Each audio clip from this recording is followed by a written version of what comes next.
بسم الله الرحمن الرحیم.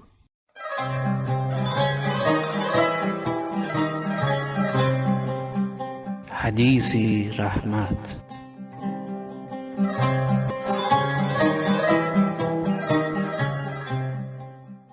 السلام علیک یا شهر الله الاکبر و یا عید اولیائه الاعظم.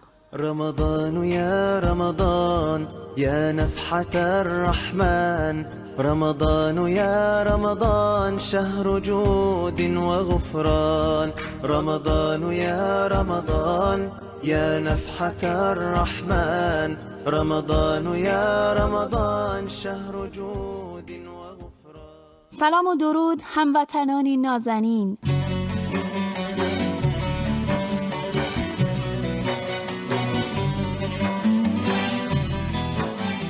مدینه حیدرزاده هستم و امیدوارم هر جا هستید سلامت و سربلند باشید.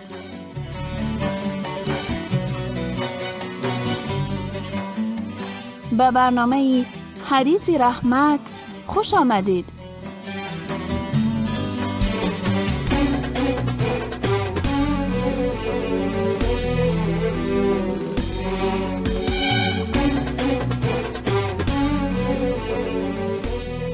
فرارسیدن ماهی مبارک رمضان، این بهار قرآن، ماهی عبادت‌های عاشقانه و نیایش‌های عارفانه، ماهی بندگی خالصانه را به شما تبریک و تهنیت عرض می‌کنم.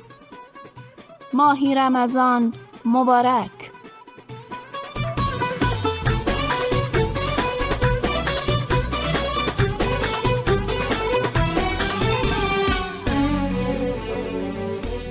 در همه سال تنها همین یک ماه است که خدا بیشتر از دیگر ماه‌ها به دنبال دوست می‌گردد.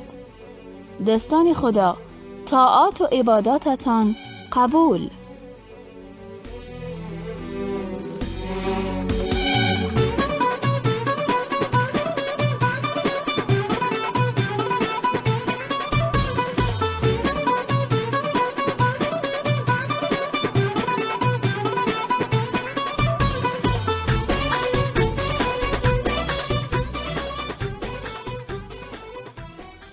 همه مسلمانان در این ماه عزیز آداب و رسوم زیبایی دارند و از آن جمله ما مردم تاجیکستان هم در این ماه آداب داریم، مثل تشکیل نماز جماعت‌های با شکوه‌تر در مساجد، تلاوت قرآن، افطاری دادن و خیلی از رفتارهای خداپسندانه دیگر.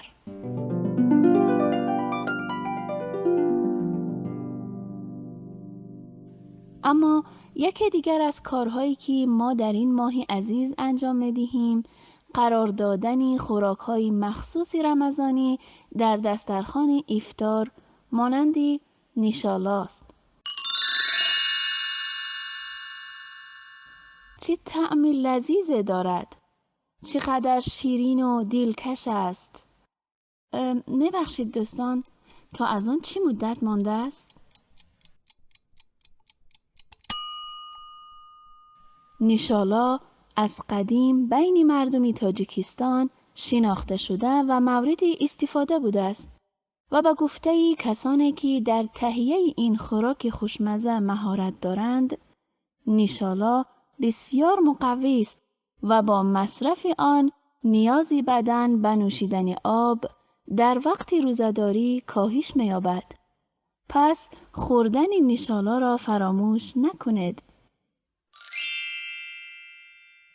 و اما همراهان گرامی حدیث رحمت، در این لحظات عزیز شاخ گل از باغ احادیث پیغمبر عزیزمان حضرت محمد صلی الله علیه و آله و سلم تقدیم شما خوبان. اللهم صل على محمد یا رب صل على محمد و آله. حدثنا ابن أبي عمر حدثنا سفيان عن عبد الملك بن عمير عن عبد الرحمن بن عبد الله بن مسعود يحدث عن أبيه عن النبي صلى الله عليه وسلم قال: نضر الله امرأ سمع مقالتي فوعاها وحفظها وبلغها، فرب حامل فقه إلى ما هو أفقه منه، 3 لا يغل عليهن قلب مسلم: إخلاص العمل لله، ومناصحة أئمة المسلمين، ولزوم جماعتهم، فإن الدعوة تحيط من ورائهم. رواه الترمذي وابن ماجه.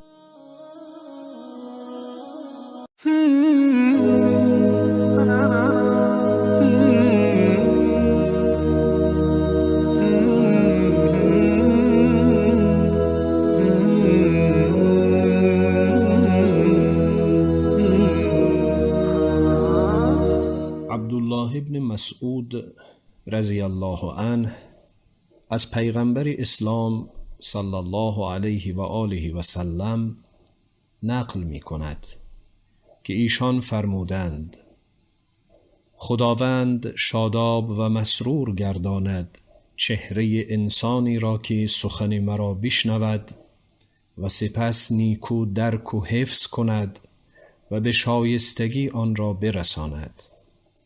چه بسا حافظ علمی آن علم را به فرد آماده تر و فهیمتر از خود خواهد رسانید. 3 چیز است که قلب مسلمان با وجود آنها تیره نگردد: انجام عمل خالصانه برای خدا، نصیحت و راهنمایی متقابل مسلمانان با رهبران خویش، و همراهی و پایبندی با جماعت مسلمانان. زیرا به زودی این دعوت و پیام الهی بعد از آنان گوشه و کنار جهان را فرا خواهد گرفت. شنوندگان عزیز، این حدیث مبارک را امام ترمذی در سنن خویش تحت رقم 2581 و 2582 حدیث و امام ابن ماجه در کتاب خود سنن تحت رقم 228 این حدیث را نقل کردند. بدون شک قسمت نخست این حدیث شریف به اهمیت تبلیغ و رساندن احادیث نبوی دلالت دارد و در این میان درک و حفظ درست آن از اهمیت بالاتری برخوردار است. بنابراین لازم است فردی که می‌خواهد گفتار رسول خدا را به دیگران برساند باید نخست درست آن را درک کند، زیرا درک نادرست از احادیث باعث می شود که به طور شایسته به دیگران نرسد. درک نمودن و فهمیدن معنای حدیث که بعد از قرآن قرار دارد کار آسانی نیست و طرف باید تمام سعی خود را به کار گیرد و از تمام علوم مربوطه در فهم حدیث کمک بگیرد تا آن را به طور شایسته و دقیق بفهمد. علاوه بر درک درست حدیث، در حفظ کلمات آن حساسیت خاصی از خود نشان دهد که مبادا با جابجا کردن الفاظ حدیث در معنای آن تصرفی کرده باشد.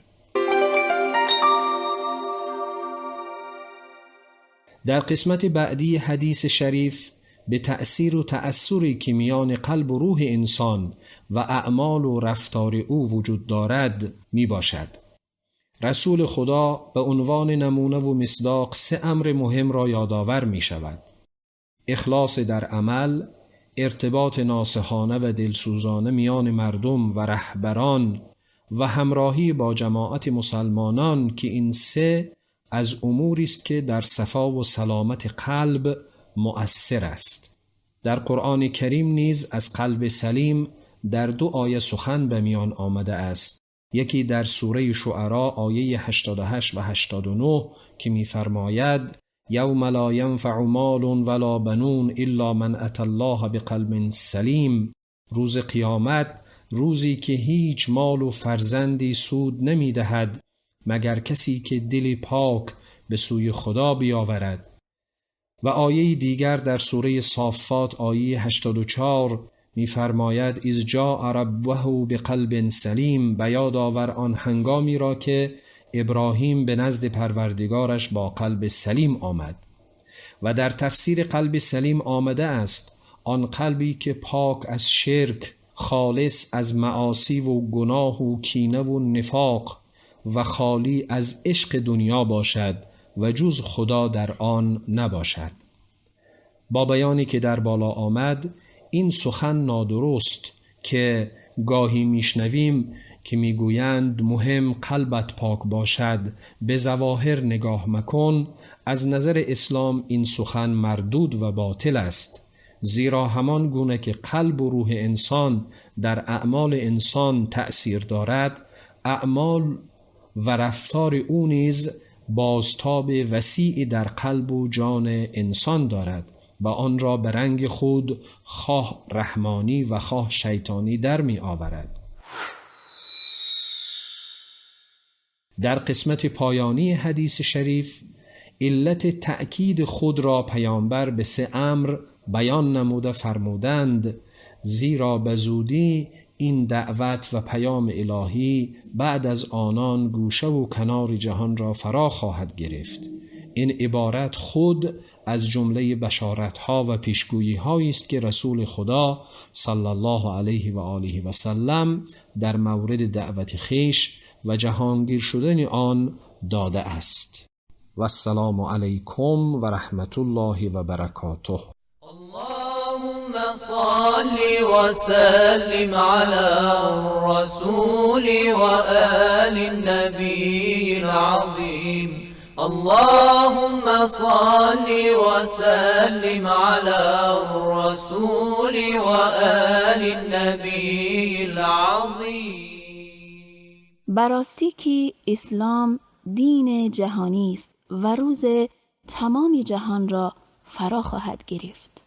ضمن تشکر از استاد محترم نصیب الله عمروف برایشان سلامتی را آرزومندم و البته بسیار سپاسگزارم از همراهی شما تا اینجای برنامه حدیث رحمت.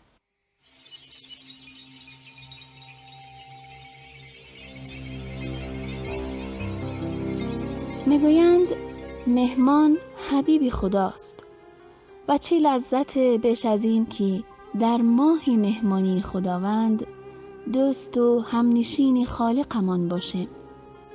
معبوده که عاشق بنده هایش هست و از هیچ نعمت دریغ نمی کند. از خداوند می خواهم همانطور که در این ماه به خوراک‌های مخصوصش مثل نشالا اهمیت می دهیم، از دیگر رزق‌های معنویش هم بهره گیریم.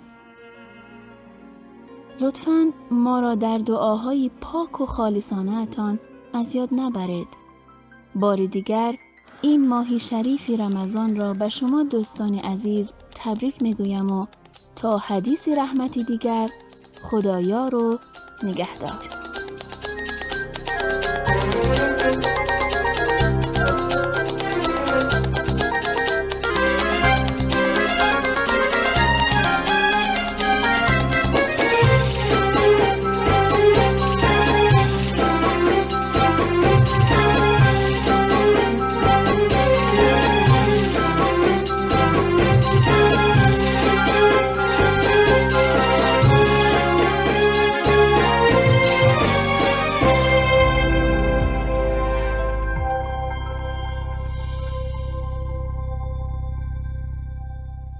برای دریافت پادکست های بیشتر و برنامه های متنوع رادیو مهر، ارمغان امید و آینده می توانید با واتساپ ما با شماره +90 531 623 0676 پیام دهید و با ما در ارتباط باشید. اینچنین در کانال یوتیوب و فیسبوک رادیو مهر آبونه شده و ما را همراهی کنید. www.radiomehr.org